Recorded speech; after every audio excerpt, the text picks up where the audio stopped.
जस्तै भनिन्छ कि following names are synonymous with the growing skull fracture. Growing skull fracture भनेको चाहिँ तिम्रो पिक्चर अब अहिले त मलाई पिक्चर छ यस्तो प्याराइटल रिजनमा यस्तै खप्प झरेको जस्तो पिक्चर देखिन्छ, त्यही भएर के हुन्छ प्याराइटल है त, त्यही भएर के हुन्छ लुकेर बस्छ। लुकेन्स लुकेर बस्छ। लुकेन्स क्यान्डल भनेको चाहिँ के हुन्छ लुकेर बस्छ, नट ग्रोच है त, त्यही भएर the common side for growing त्यही अघि नै भने प्याराइटल रिजनमा पर प्याराइटल बोन है त। All of the following entities can mimic seeking impact syndrome है त। अब सिजरै मायोक्लोनिक पुरा सेक गरेर पुरा मसल्सहरू पुरा सेक गर्ने हुँदैन। बर्स्ट लो भनेको चाहिँ एसटी सम्झिनु भयो भने सबड्युरल हुनु पऱ्यो। खै सबड्युरल हेमाटोमा भयो बर्स्ट भने ब्रेन नै burst damage and necrotic brain है त। All of the following diffuse axonal injury are true except. अब डिफ्युज एक्जनल लुसिड इन्टरभल भने इडिएससँग रिलेटेड हुन्छ है त।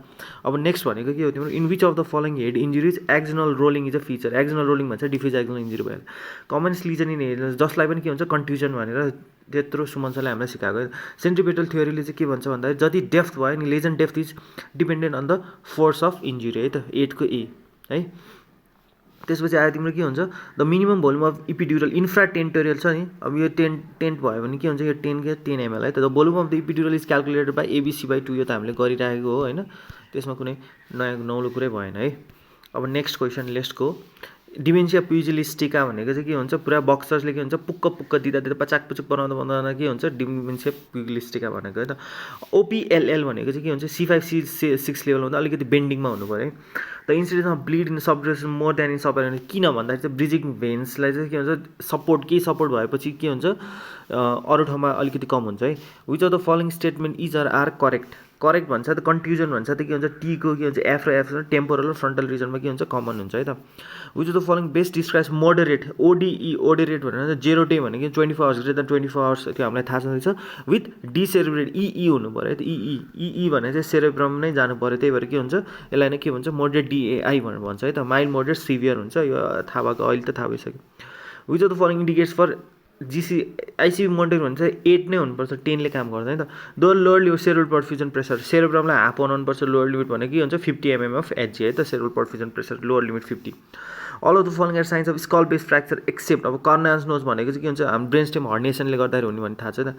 प्यापिलिडीमा भयो hit by the yes papilloedema bilateral 6 nerve palsy भनेपछि के हुन्छ अनि त्यसपछि his further evaluate with an MRI which an extra dural haematoma at the vertex with mass effect है त। मोस्ट लाइकली मेकानिजम प्यापिलिडीमाहरू सबै के हुन्छ अब सजाइटल साइनसलाई के हुन्छ पार्सियल ब्लकेज है। पार्सियल ब्लकेज भएपछि नै त्यहाँबाट पार्सियल ब्लकेज इडिएसले गर्दा पार्सियल ब्लकेज भएपछि त्यहाँबाट सर झऱ्यो, त्यही भएर यस्तो हर्निसन देखायो त विथ डिक्रिज फिनस रिजन एन्ड रेज आइसिपी त हुनु परिहाल्यो है त। यो एउटा चाहिँ के हुन्छ सम्झिनु पऱ्यो होइन। अब अल अफ द एबो भनेपछि त सबै एन्सर राइट भइहाल्छ। थ्रोम्बोसिस पनि हुन्छ complete blockage all of the above भनेपछि यो यतिकै एन्सर राइट भइहाल्छ है त।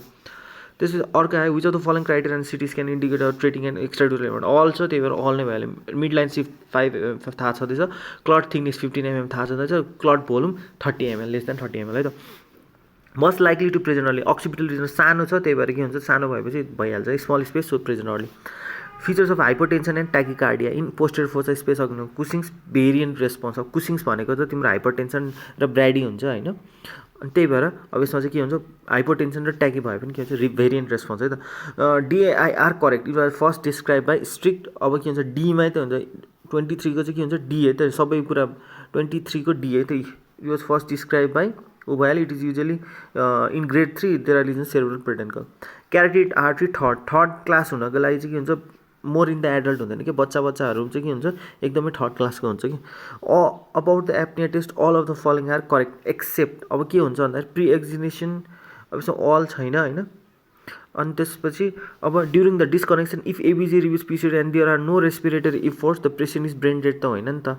There are no respiratory efforts then the patient is brain dead है त। ब्रेन डेड हुनको लागि डिस्कनेक्ट गर्दाखेरि ABG reviews and there are no respiratory efforts the patient brain dead there are no respiratory efforts the patient is brain dead. अब रेस्पिरेटरीहरू त देखाइरहेको हुन्छ है। यो एउटा चाहिँ याद गर्नुपर्ने आर नै रहेन सबसे लामो भएर यही एन्सर लगाएको है त। A cut of which divides the low velocity missile injury from the high velocity VB भने 5 + 10 = 15 है त। त्यही भएर के हुन्छ 1500 फिट पर सेकेन्ड है त। 5 भयो 5 लाई के हुन्छ 1500 भने 1500 फिट पर सेकेन्ड लो भेलोसिटी हाई भेलोसिटी है त। यहाँ 1 छ यो भाइ L भने 1 भयो, B भने 5 भयो, 1500 भइहाल्यो होइन। 1 + 5 = 1500। All of the following statements regarding the temporal bone are true except के हो facial nerve palsy is common longitudinal होइन फेसियल नर्भ त यस्तरी कहाँ हुन्छ नि त होइन अनि फेसियल नर्भ त यस्तरी कहाँ हुन्छ ट्रान्सभर्समा चाहिँ बढी हुन्छ भनेर सम्झनु लङ्गिट्युडनलमा कम हुन्छ है त ट्रान्सभर्स यस्तरी काट्दाखेरि त जहाँ त काट्दा नि के हुन्छ तिम्रो फेसियल नर्भ जाने चान्सेस भयो नि त A young motorcyclist sustained an accident and started complaining of neck pain. Overhanging of C1 भन्छ त्यही 1 भनेको त्यो 1 सुनिन्छ नि त होइन जेफर्सन्स फ्र्याक्चर हो कि C1 है त अब नेक्स्ट क्वेसन भनेको के हुन्छ a teenager required a blow on a neck about 4 hours. He started with the weakness of one side of her body. Examination also reveals Horner's syndrome. The most likely diagnosis. अब के हुन्छ अब खायो होइन यसरी सिबिए गइरहेको हुन्छ होइन तिम्रो के हुन्छ भन्दाखेरि यसमा याद गर्नुपर्ने चाहिँ weakness of one side of or body होइन अनि हर्नर सिन्ड्रोम भनेर त माथि पनि इन्भल्भ भएको छ नि अब सी स्पाइनहरू सर्भाइकल स्पाइनले हर्नर सिन्ड्रोमहरू गराउँदैन भर्टिबल आर्ट्रीले पनि गराउँदैन क्यारोटिड आर्ट्री नै स्ट्रोक जस्तो फिचर्स देखायो त्यही भएर है त all of the following procedures is not helpful to treat CSF otorrhoea अब लम्बार ड्रेनेज त्यसपछि म्यानिटोल थेरापी म्यानिटोल थेरापीले अटोरिया प्रिभेन्ट गर्नको लागि होइन आइसिपी कम गर्नको लागि हो है त अटोरिया प्रिभेन्ट गर्नको लागि दिने होइन hearing loss after head injury is because of the किनले गर्दाखेरि चाहिँ तिम्रो हियरिङ लस हुन्छ त अब अल अफ द एबो भनेपछि के हुन्छ अल अफ द एबो यसमा के हुन्छ कुनै डाउटै छैन अल अफ द एबो वाला answer persistent vertigo is usually because of vertigo हुने नै के हुन्छ लिम्फको वरिपरि हुनु द टर्म कोनिङ भन्ने साथै नामैले भन्छ यस्तो कोन जस्तो हुनु पऱ्यो त्यही भएर के हुन्छ टन्सिलर हर्निएसन यस्तो कोन गर्दा टी जस्तो हुन्छ नि कोनिङ सरहरूले युज पनि गरिरहेको छ टन्सिलर हर्निएसन बुझ्नै भएन होइन त हाइपोटेन्सिटी इन एक्स्ट्राड्युरल हेमाटोमा अब स्विल साइन भनेकै के हुन्छ हाइपोटेन्सिटी युजली के हुन्छ हेमाटोमा भयो भने के हुन्छ हाइपर हुन्छ नि होइन ब्लडले गर्दा तर हाइपो हुने साथै त्यसलाई के हुन्छ स्विल साइन भन्छ यो चाहिँ झन् डेन्जरस रिस्की भयो त त्यसपछि the commonest cause of loss of अब कोभिडमा सबैलाई हुन्छ that is local nasal disease with this I would like to conclude this thank you so much